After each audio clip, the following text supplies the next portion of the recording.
Hi, Lauren. Hi, Sasha. Hi. Can you introduce yourself and let us know what subjects you teach and how long you've been at Open Access for? Sure. Hi, I'm Laurence. This is my third year at Open Access, and I absolutely love it.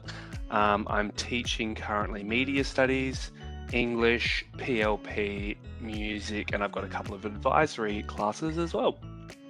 How exciting.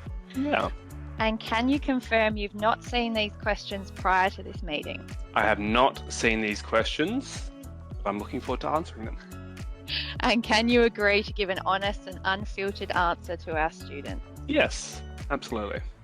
Amazing. The first questions are about you. So why are you a teacher and what keeps you teaching? I really like I used to work as a restaurant manager, and I really liked the training side of things and helping people understand and get better at their stations back then. But I also love helping students find their passion. So for me, school is like a smorgasbord of subjects and a taste of the outside world. And I love when it's media or English or whatever it is. And yeah, helping them find their passion, maybe figure out what they want to do post school. What keeps me teaching? It's the little positive moments you get to share with your students, really, the little successes and sometimes the big successes. But I love helping students grow, maybe get out of their comfort zone a little bit.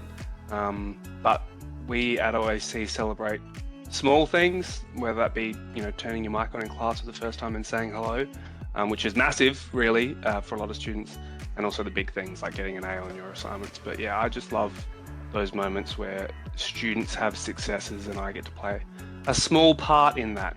Gives you all the warm and fuzzy good feelings. I think you've answered it, but what keeps you working at Open Access specifically? Specifically, again, it always comes back to these students. I love learning about where they're from, what backgrounds they have, who they are. It's a very unique cohort, and I feel very privileged to be able to help in a small way. And sometimes that's just putting a smile on a student's face with one of my silly jokes or something like that. But yeah, it is about the students and the cohort that we have. All right, questions about classes. What do you think when a student asks you a question via email? Do you get annoyed? Oh, not at all. Teachers are a needy bunch. We're very needy. We like to feel useful. But that's also our job, right? We're here to answer questions and help students understand. So when a student asks a question via email or in class, I'm like, yes, this student is engaged. They're working on their task. They're trying to understand something better. And then it makes me feel happy because I get to help them understand, which is literally what I'm paid to do. So no, I don't get annoyed. I get excited and very, very happy. Next question. What do you think when a student asks you the same question twice or takes a while to process things? I think that I might not have explained it properly the first time, so it probably comes back to me, maybe. But also, not everyone understands things in the same way. So I might be explaining something to you, Sasha, but you might not get that side of things, so I have to approach it in a different way. So it just means that the way that I've explained it or it's been explained to the student hasn't quite clicked. And that's also one of the joys of teaching, really, is finding the way to get students to understand. So in class, we sort of give you a couple of things, but sometimes students take a slightly different perspective because all our brains work slightly differently and interpret things differently, which is not I'm sure you have a better psychological way of explaining it, Sasha, but yeah, it just means that they just need a new way of approaching it. What do you think when a student gets the answer wrong? I think that it just means they're not quite at the point yet where they've fully understood. It means we've got learning to do, I suppose. Mistakes are good though. That's what I always tell my students. And I tell them that because I make lots of mistakes in my slides and also some of the things I will say. yeah, it just means that we've got a little bit of learning to do, but that's the whole point of why we're at school, I suppose. So it's just another opportunity to learn. That makes me sound very teachery, I know, but that's my answer, I guess. Amazing. How do you feel when a student tells you they are struggling with an assignment? Again, I love it. It means that the student feels they can be honest with me. It means that I can then help them.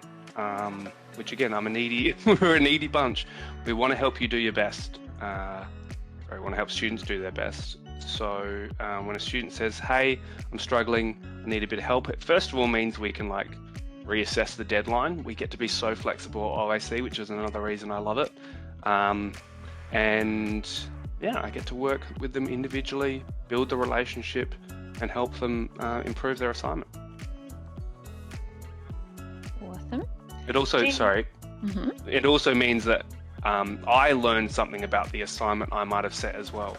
Because if a student says, "Hey, I don't understand this," and lots of other students are saying that as well, it means that I've gone wrong somewhere in my assessment design, which is an opportunity for me to learn, which is great as well. So students are helping me in that scenario as well.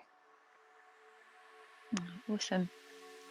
Do you like it or prefer it when students unmute or use their camera?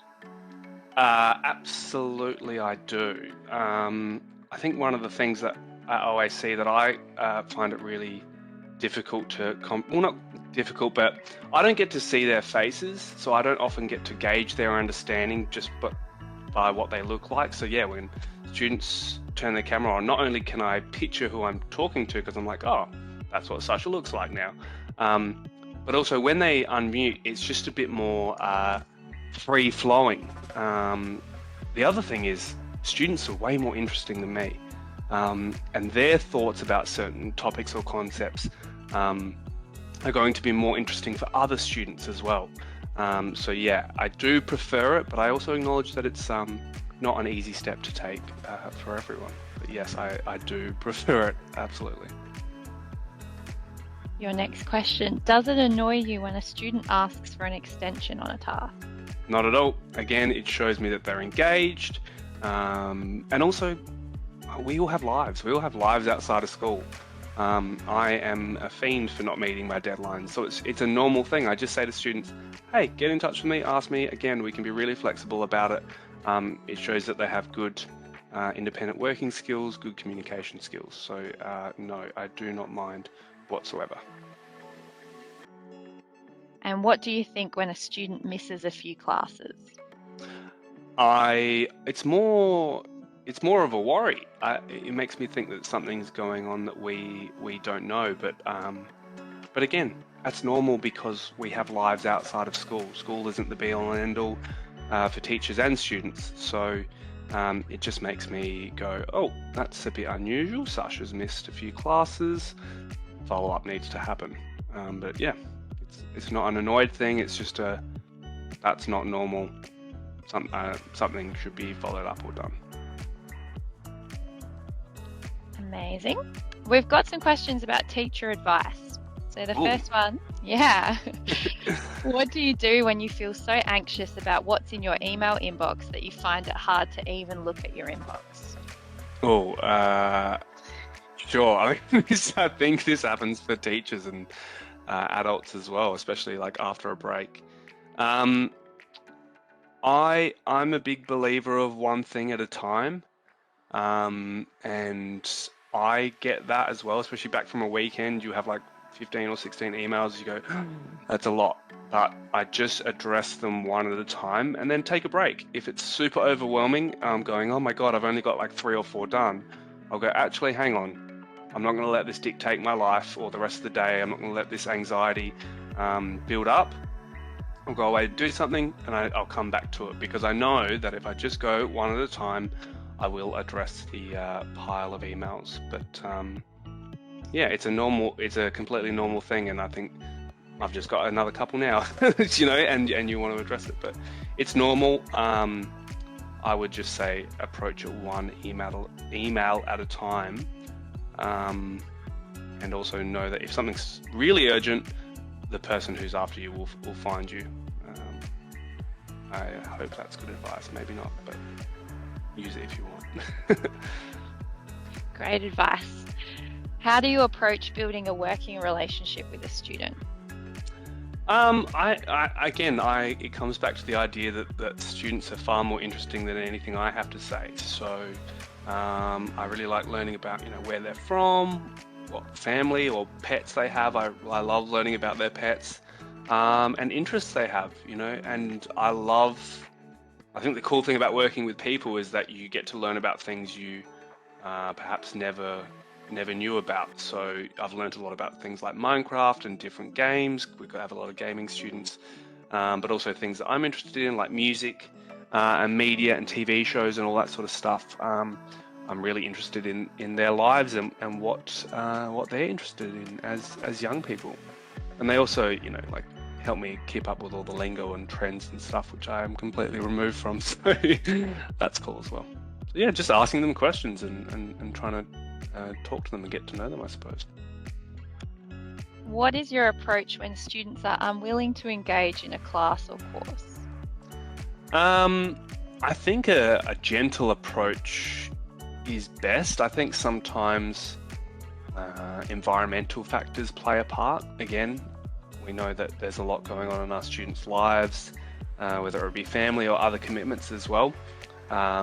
So for me, it's that be curious, not judgmental. And that's the motto that was said to me sort of day one of OAC, and I've tried to live by it. So, figuring out what's going on, you kind of put your investigation hat on and try and figure out what's preventing them from engaging, rather than going, oh, blah, blah, blah, hasn't turned up, fail. It's not really about that at OAC, and that's one of the things I love about it. It's people need to be able to engage, be ready to engage, I suppose. And sometimes it's a matter of finding out that, hey, they've got these other things going on, therefore they're not ready. And then we try and address that and see what we can do to support them. Awesome. Does that answer your question? Yeah, I think it does. Yeah, cool. Perfectly. What qualities do you like to see in your students? I like to see a curious student, a love of learning about the world. I think if they're in my class, they probably need to have a bit of a sense of humor, because I do like to joke around and have a bit of fun. But I would say curiosity is the main trait I like to see, because that leads them to other things, and I guess also like a willingness to try things, which is scary, but for me that's the big that's the measure of success for me, is that if you keep trying things, yes, you'll get a few failures or losses along the way, but then you learn more about yourself and you learn more about what you like. And that's sort of how I ended up as a teacher. I kept trying different things, and I've sort of not stumbled across teaching, it was very intentional. But I think a curiosity and a willingness to give things a go is the two big things I look for in students. This might be a bit similar, but what piece of advice would you like to give to your students? I guess it's cliche, but it's don't be afraid to fail. I think the world kind of tries to not pigeonhole you and make you go that if you make a mistake, that's the worst thing, but it's actually the best thing, especially in a school context. We're here to learn about ourselves and about the world, and you don't do that by only doing what you're good at or what you know.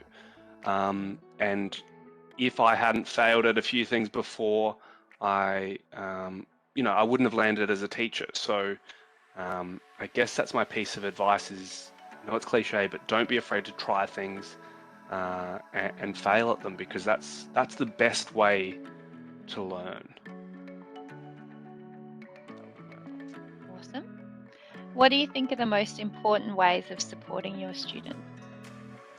I think just a open and honest approach. I think think being empathetic is really important, and trying to understand their situation, and that's not always easy because I don't have a lot of, I haven't been through a lot of the things our students have been through. But I think coming back to them and meeting them where they're at is really important. But yeah, just trying to understand what they're going through, trying to be empathetic, and trying to support them any way you can. And sometimes that does mean backing off a little bit. Yeah, I would say empathy and honest communication is the way I approach supporting my students. And this is your last question. Is there anything else that you would like your students to know? Just that I'm proud of them. I'm really proud of them because I know OAC isn't easy in the sense of all the platforms, all the learning. A lot of things are a bit overwhelming, but I'm always impressed with the resilience our students have with what's going on in their lives and how they approach each day. And it gives me a lot of hope for the future of the world, really. So yeah, they should all be really proud of themselves. And I don't think that's said enough, but I think they're all doing an amazing job. And I'm very grateful to be able to work with them each and every day. Thank you very much for your time. Thank you. Great questions.